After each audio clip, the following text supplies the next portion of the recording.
Ini adalah 4 aplikasi pinjol yang katanya paling berbahaya ketika kita galbay ya, kita harus waspada gitu ya. Apa aja itu? Yang pertama udah pasti Akulaku ya teman-teman. Akulaku ini udah banyak banget nih yang gagal bayar atau pengguna juga banyak banget dan memang terkenal di sini itu hampir tersebar di seluruh kota gitu ya, yang ada di Indonesia dan bahkan kemungkinan besar kalian pasti akan didatengin, tinggal nunggu masalah waktu aja.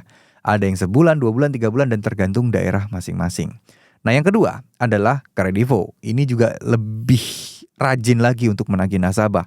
Kalau soal DC lebih banyak siapa kayaknya masih banyak Akulaku. Tapi DC Kredivo itu entah kenapa mereka bisa rajin banget buat datang dan bahkan cenderung lebih cepat mendatangi nasabah galbay dibandingkan pinjol-pinjol lainnya.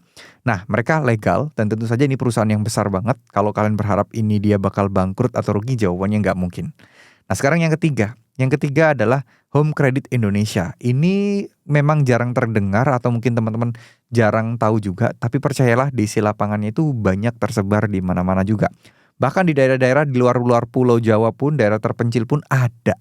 Ya meskipun nggak sebanyak pinjol-pinjol yang lain. Tapi kan lebih cenderung kalau di daerah berarti lebih cepat dong. Karena DC-DC yang lain tuh masih di kota-kota besar di sekitar daerah-daerah kalau memang dibutuhkan baru DC yang dari kota ini disuruh untuk ke daerah-daerah sekitarnya. Nah kalau misalnya dia punya tiap daerah punya masing-masing artinya tiap daerah pun saya rasa juga yang galbay nggak begitu banyak.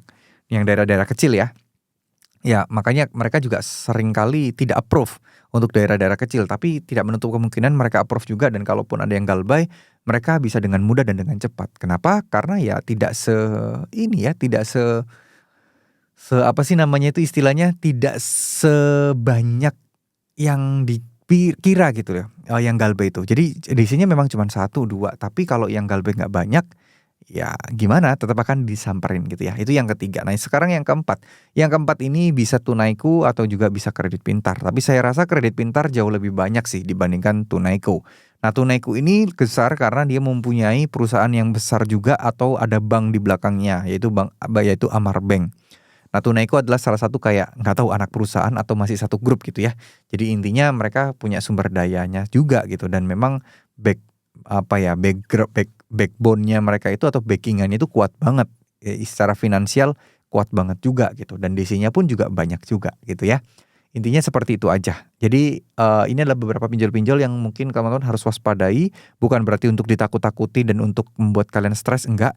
Tapi ya kalian harus terima dan sadar bahwa penagihannya akan seperti itu. Dan teman-teman harus bersiap dan menyiapkan mental. Udah itu aja sih. Oke? Semoga apa yang saya sampaikan bisa bermanfaat. Mohon maaf jika ada salah kata. Wassalamualaikum warahmatullahi wabarakatuh.